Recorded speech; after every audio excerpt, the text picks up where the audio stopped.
सद्गुरूंचे पुण्यस्मरण, सद्गुरु नाम संकीर्तन,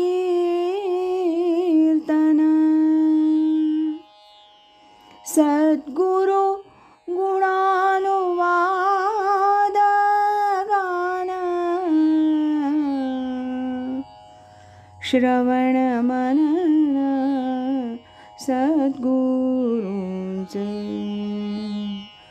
श्रवण मनन सद्गुरूंचे.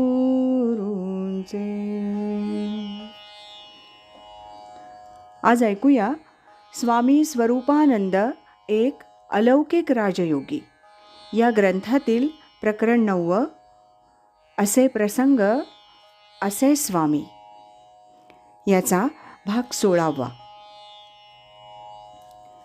दृष्टांत चमत्कार सांगावेत का?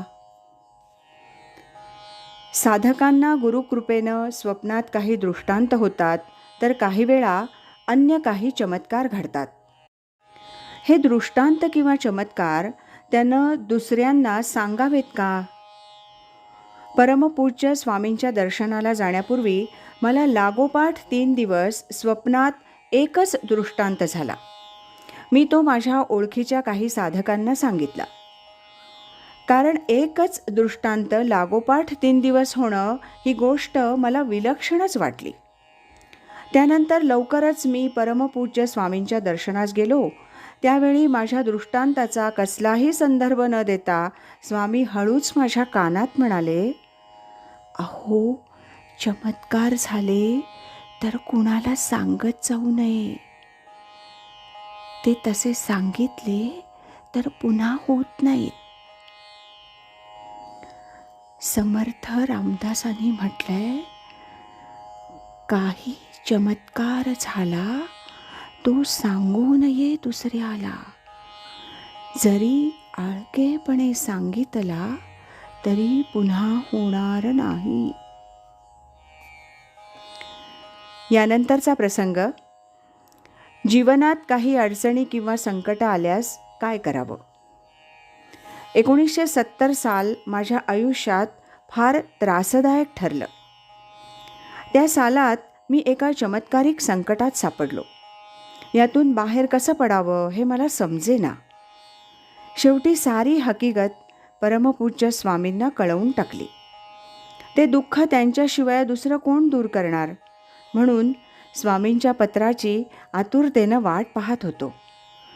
एकाच आठवड्यात त्यांचं पत्र आलं.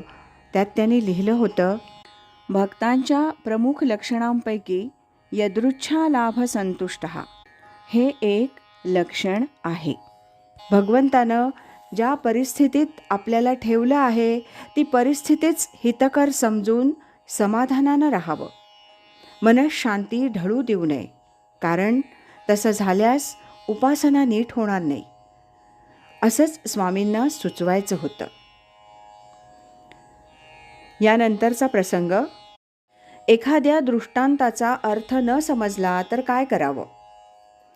श्री दत्त महात्म्य या पोथीच्या गद्यानुवादाचं काम सुरू असताना मला एक दिवस रात्री परमपूज्य टेंबे स्वामींनी स्वप्नात येऊन देववाणीत काही संदेश दिला. त्या संदेशाचा अर्थ मला समजला नाही, कारण तो देववाणीत होता. त्याचा अर्थ कळावा अशी हुरहुर मात्र उगाचच लागून राहिली. शेवटी दृष्टांताची सारी हकीकत पत्रानं स्वामींना पावसला कळवली आणि त्याचा अर्थ विचारला.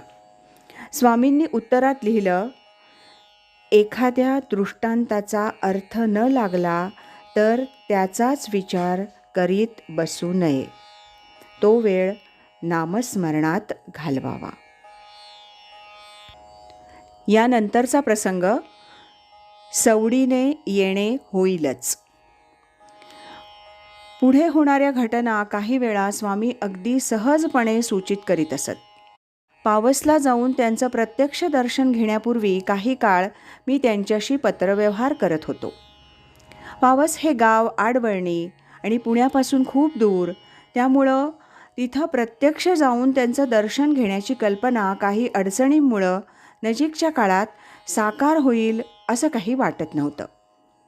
परंतु लवकरच एका पत्रात स्वामींनी एक सूचक वाक्य लिहिलं, सवडीनं इकडे येणे होईलच.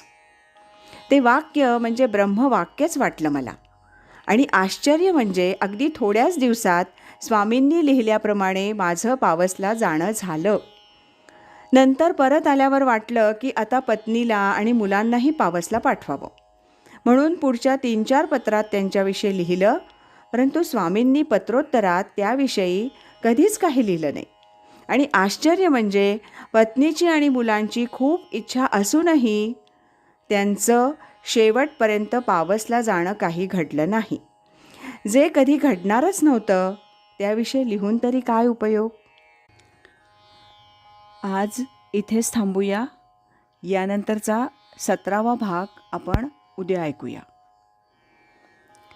श्रीमद सच्चिदानंद सद्गुरू श्री स्वामी स्वरूपानंद महाराज की जय. हरि ओम तत्सत.